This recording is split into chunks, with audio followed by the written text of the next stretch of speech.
In thousands of One Piece chapters, we have seen Blackbeard perform unfathomable feats. His thorough planning and scheming, coupled with the several devil fruits that he wields, has me wondering whether there even exists a way to beat this man. And after rewatching One Piece for the 20th time, I noticed something that had slipped me before, something all of you have probably noticed as well. What I noticed is that the ridiculously overpowered devil fruit of his, in fact, has its weaknesses that could lead to his defeat. The first of those weaknesses is natural counters of darkness, and I came by this conclusion by simply looking at his past fights. If you go back to his fight with Fire Fist Ace, it was a much closer fight than people perceive it to be. Ace lost because he was too relying on his devil fruit, and his fighting pattern is much more upright and head-on, which made him worn out, and he panicked when Blackbeard nullified his devil fruit powers. But from a basic clash viewpoint, the devil fruits of high offensive powers and of lighting properties can cause him quite the problems if they don't let him come close. This speculation was proved right, since upon him spotting Admiral Akainu, he ran away in fear and chose to simply clear way. Although an argument can be made that Blackbeard is cowardly in nature and does not choose to engage unless it's super necessary, fact is that he deemed Akainu to be of danger to him, and this shows that he is not as powerful as we think he is. Another weakness of his is weapon-based fighters, which is why he is fearful of Shanks or Mihawk per se.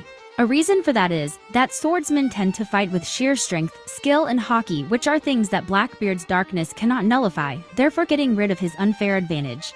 Though Blackbeard is skilled in close combat, since we know he used a claw-like weapon to scar red-haired Shanks himself, he is still just as vulnerable despite his high durability. Let's take Zoro as an example.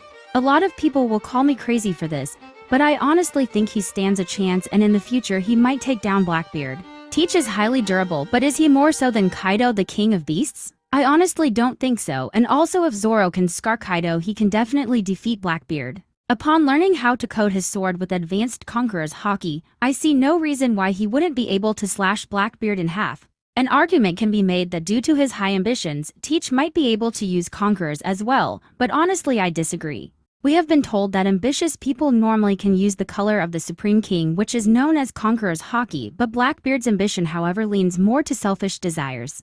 The ones who can normally use Conquerors are individuals with high goals that involve influencing other people. Teach, on the other hand, prefers using people for his own benefit and does not meet challenges head-on. Not to mention that he is a person of color, and we all know that Zoro gains the Minority Hunter boost of stats every time he faces such opponents.